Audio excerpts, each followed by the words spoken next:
Welcome back, everyone. Today we're going deep, deep into the life and writings of, well, a pretty major figure. You know him, Saint Bernard of Clairvaux. Oh, absolutely. A giant in church history, wouldn't you say?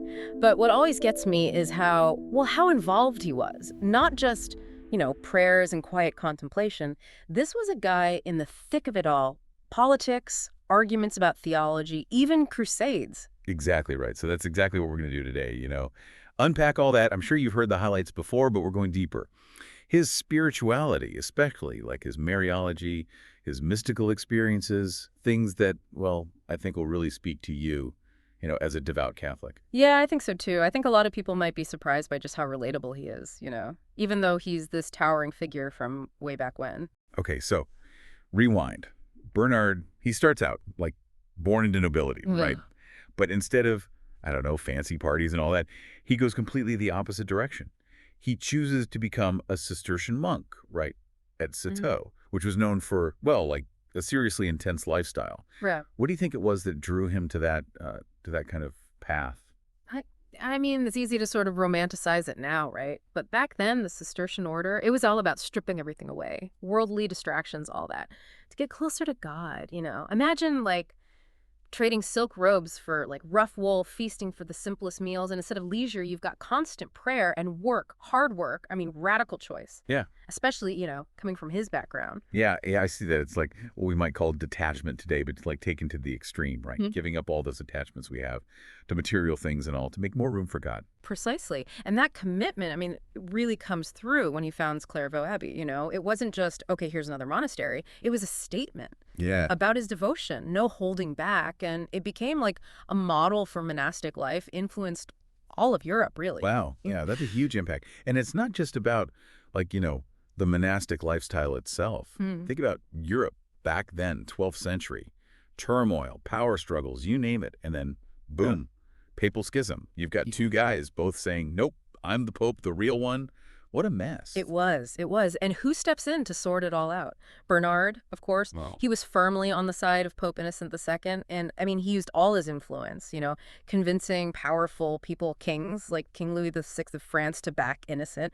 Diplomacy, religious conviction, he had to balance it all. That's amazing. So, it's not just prayers in a quiet corner for Bernard. He is shaping church history. Actively. Even went out there, right? Yeah. Traveled to different regions, like Perigord, I think, to fight back against these heresies popping up, like the Honoretians, for example. Right. Yeah. This was a time when, theological ideas, they weren't just, theoretical debates, They had real consequences.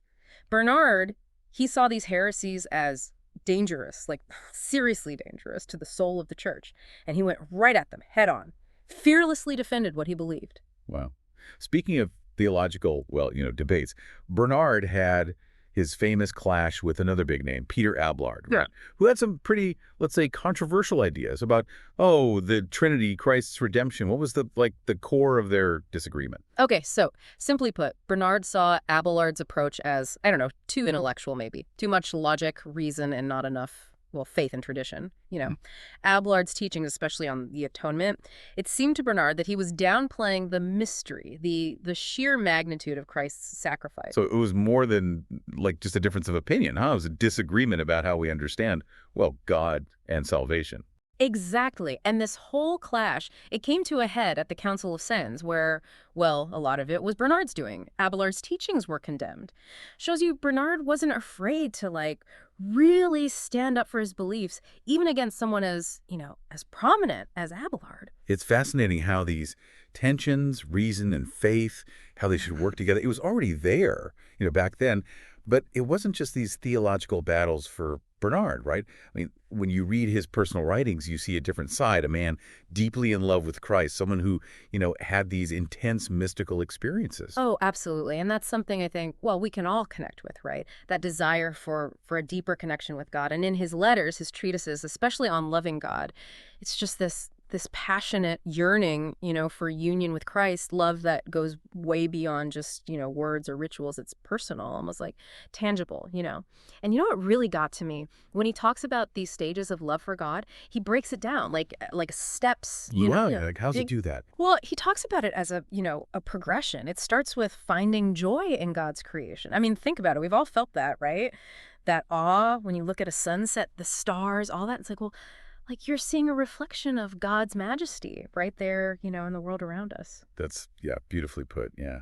I get that. It's like that feeling you get in, like the beautiful cathedral, right? That sense of something bigger than yourself. Exactly, exactly. And Bernard, he says that, well, that's just the first step. Appreciating creation, that's the foundation, for a Yeah. deeper love. But then he takes it up a notch. The second stage, you love God for what he gives you, his blessings, answered prayers, all that. It's more personal, Yeah. You're recognizing God's presence in your life. Like, he's active, he's there. So you're going from like appreciating God's artistry to seeing, okay, he cares for me personally. Yes, precisely. But then, well, he doesn't stop there. There's a third stage. This is where, well, it gets really mystical. He talks about loving God for his own sake, seeking union with him, complete surrender, And this kind of love, it transforms you, goes beyond what we want, even beyond like what we can grasp with our minds, Wow, that's, yeah, incredibly profound. I mean, if we're being honest, kind of intimidating too, right? Yeah. Like, how do we approach that kind of love? See, that's what's so great about Bernard, He doesn't just lay out these like lofty ideas. He gives you a way to get there. He's always emphasizing like humility, recognizing our limits, relying on God's grace, and of course, prayer. Constantly, he said. Through prayer, we open ourselves up, let God in and let that love, it changes us. He was also big on simplicity, right? I remember reading, like, he would criticize some clergy, Yeah. for being too extravagant. He'd remind them, the real wealth, it's spiritual. Yeah, and it wasn't just like a critique of the clergy, It was for everyone. He was warning people about getting, well, too caught up in material stuff. Real happiness, it comes from putting God first. Which, now that I think about it, it ties in perfectly with his Mariology, right? His devotion to Mary. Yeah. I mean, he saw her as the ultimate model of, well, humility and simplicity, both. Oh, absolutely. He'd always point to Mary, how she accepted God's will, even when it meant, facing incredible hardship. She's the perfect example, surrendering to God's plan no matter what. And her simplicity, too, yeah. Yeah. Joseph, for this, like, enormous role, mother of God, and yet she stayed humble, grounded. Exactly. And I think that's such a powerful message for us even now, In a world where worth is all about like status or what you own, Mary, she reminds us, true greatness, it's about serving God with a pure heart, a humble heart. You mentioned earlier about a particular letter, one that really shows Bernard's like wisdom and compassion. Oh yeah, his letter to Fulk. It's a beautiful example of how he could, guide people without being judgmental. Fulk he was a young man thinking about leaving the monastery. And Bernard, his response, it's so full of understanding, empathy, it's amazing. What kind of advice did he give, to this guy, Fulk? He didn't condemn him, not for having doubts or feeling drawn to the world outside. Instead, he sort of gently encouraged him to think about like what brought him peace. Real fulfillment. He'd ask, what are you looking for out there that you can't find in Christ? Or what joy can the world give you that's greater than serving God? He was really pushing Fulk, to look deep down, figure out what truly mattered. It's like he was guiding Fulk and us too, really, to see that we're always looking for fulfillment, but in the wrong places. Mm-hmm. We go after these things that ultimately, well, they leave us empty, right? Yeah. Instead of going after what really satisfies us, that relationship with God. And he reminds us to build that relationship. It takes, well, commitment, discipline. We got to be willing to face those challenges that come with, with growing spiritually. It's not always easy, but the rewards, he says, they're immeasurable. Now, we can't talk about St. Bernard and not talk about, well, Crusades. I mean, his sermons, they were hugely influential. Got people fired up to fight for the Holy Land. Yeah, and it's important, I think, to remember the context, right? The historical context. Mm. For Bernard, defending the Holy Land, it wasn't just, about politics, land, all that. It was deeply spiritual. He saw it as like a sacred duty, protecting those places where Christ lived and died. His sermon at Vézelay, legendary. I mean, huge crowd, and he's urging them, take up the cross, join the fight. Turning point for the Second Crusade, that was. His words, they were powerful, so full of conviction, ignited this passion in people. He truly believed, this was a holy mission. The soul of Christendom was at stake. But of course, the Second Crusade, in the end, well, it failed, right? Yeah. That had to be devastating for Bernard. It was. He felt responsible, Right. For the losses, the setbacks. But even with that defeat, his faith, it didn't waver. He still believed in defending the faith, even if it meant, hardship, disappointment, all that. Yeah. Reminds us that, Well, even the most devout people, even those with the best intentions, they can fail. But real faith, it keeps going, right? Even when things are rough. And Bernard's legacy, it's way more than just the Crusades. He left behind, I mean, so much writing. And it still speaks to us today, inspires us, challenges us, you know. He shaped monastic life, had his hand in church politics, left a mark on Catholic theology, spirituality. I mean, it's huge. Yeah, his writings on Mariology, mysticism, seeking divine love, it resonates with Catholics today. His words, they offer, well, guidance, comfort, and this deep understanding of, well, how the human heart yearns for God. But maybe his greatest legacy is his example, you know? This man, so intelligent, influential, yet he stayed humble, always pointing back to Christ, the source of all truth, all love. And that's what makes it timeless. Yeah. Right? You can feel it, you know, in everything he wrote, every letter, sermon. The depth of his relationship with Jesus is not just, you know, theology on paper. It's lived, it's real. And that realness, you know, it brings us right back to his Mariology. I mean, for Bernard, it wasn't just about like defending doctrine. You know, this was like deep personal veneration for Mary as the mother of God. Oh, yeah, totally. He saw her as like a model for all Christians, you know, her humility, her obedience, her faith, unwavering. He believed that like by following her example, we could, well, get closer to Christ. Yeah, it's like she embodies all the things he kept talking about, right? Humility, simplicity, surrendering to God's will, the whole package. Exactly. And this brings us to, well, another big piece of Bernard's legacy, his emphasis on mystical experience. He believed that, like really knowing God, it doesn't just come from studying theology, you know?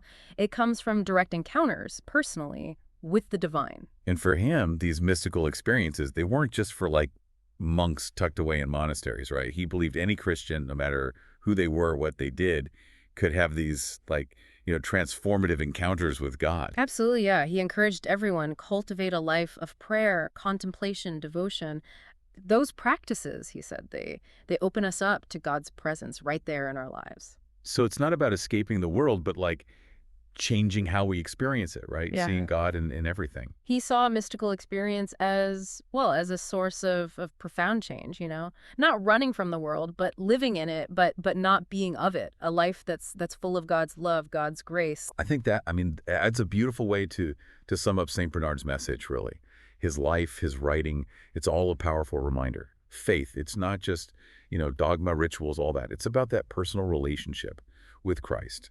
A relationship that can change us from the inside out. And like Bernard showed us, that change, it means embracing humility, having devotion to Mary, and being open to that possibility of a deep mystical connection with God. It's not always easy, but it's a path, you know, that leads to real fulfillment and lasting joy. Beautifully said.